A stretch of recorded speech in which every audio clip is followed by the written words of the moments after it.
হাই দোস্ত অসমবাসী ৰাইজ মই আজি এটা বিশেষ ভিডিঅ' আপোনালোকক মই পৰিৱেশন কৰিম যে আজি আমি সকলোৱে জানো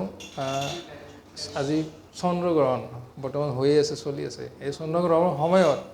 আমাৰ এই কিছুমান নিয়ম থাকে আৰু সামাজিকভাৱে আমি যদি অলপ বহুত দূৰলৈ যাওঁ তেতিয়া আমাৰ এই গ্ৰাম্য অঞ্চলৰ কিছুমান মানুহৰ অন্ধবিশ্বাসত জড়িত হৈ আছে কিছুমান মানুহে কয় যে খানা খাব নালাগে বনাব নালাগে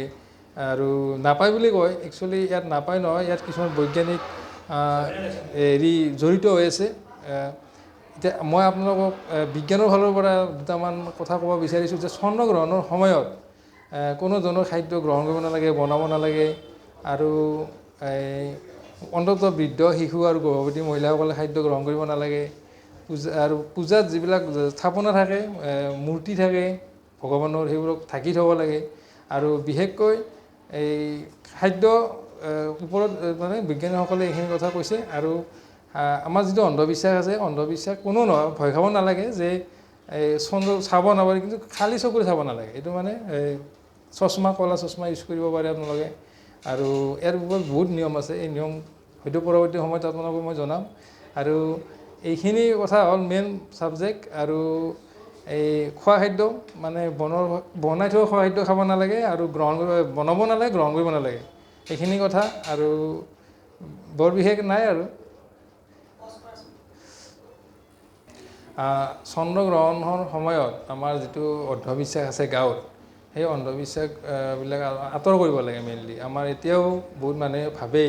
যে চন্দ্ৰগ্ৰহণৰ সময়ত আমি মানে চন্দ্ৰটো চাব নোৱাৰি গ্ৰহণৰ সময়ত এয়া কিন্তু মিছা কথা চাব পাৰি কিন্তু হেৰি লাগিব মানে অস্ত্ৰ লাগিব যে চকুটো বেয়া নহয় তাৰ কাৰণে ক'লা চশমা ইউজ কৰিব পাৰি কাৰণ খালী চকুৰে চালে তাৰ যিটো বেয়া ৰশ্মি কিছুমান আছে ৰশ্মিবিলাক আহি আমাৰ চকু নষ্ট কৰিব পাৰে চিৰজীৱনৰ কাৰণে অন্ধকাৰ হ'ব পাৰে গতিকে এইবোৰ এটা হেৰি বিজ্ঞানসন্মতভাৱে মানে আহিলা আছে আৰু এই আগৰ মানুহবিলাকে ইমান জনা নাছিল খালি অন্ধবিশ্বাসৰ ওপৰত ভিত্তি কৰিছিল যে নাপায় বুলি কয় এইটো নাপায় নহয় এতিয়া আমাৰ যিটো বিজ্ঞানৰ যুগ বৰ্তমান জানে আপোনালোকে গতিকে বিজ্ঞানৰ যুগত আমি কামবিলাক কৰিব পাৰোঁ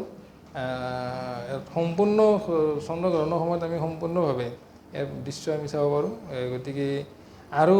হেৰি আছে আমাৰ এই ভগৱানৰ আমি মন্ত্ৰ গাব লাগে চন্দ্ৰগ্ৰহণৰ সময়ত এনেকুৱা বহুত নিয়ম আছে আৰু মই যিখিনি নিয়ম প্ৰাথমিক নিয়ম সেইখিনি ক'লোঁ আৰু গতিকে এই ভিডিঅ'টো আপোনালোকে চাব আৰু আগলৈ চাই থাকিব এনেকুৱা ভিডিঅ' মই দি থাকিম বেলেগ বেলেগ ধৰণৰ গতিকে আজিলৈ ইমানেই আকৌ লগ পাম সেই প্ৰতিশ্ৰুতিৰে ভিডিঅ'টো কেনেকুৱা পালে আপোনালোকে শ্বেয়াৰ কৰিব বা প্ৰেছক্ৰাইব কৰিব এনেকুৱা ধৰণৰ লাইক কৰিব আগলৈ আৰু লগ পাম এই প্ৰতিশ্ৰুতিৰে ধন্যবাদ শুভৰাত্ৰি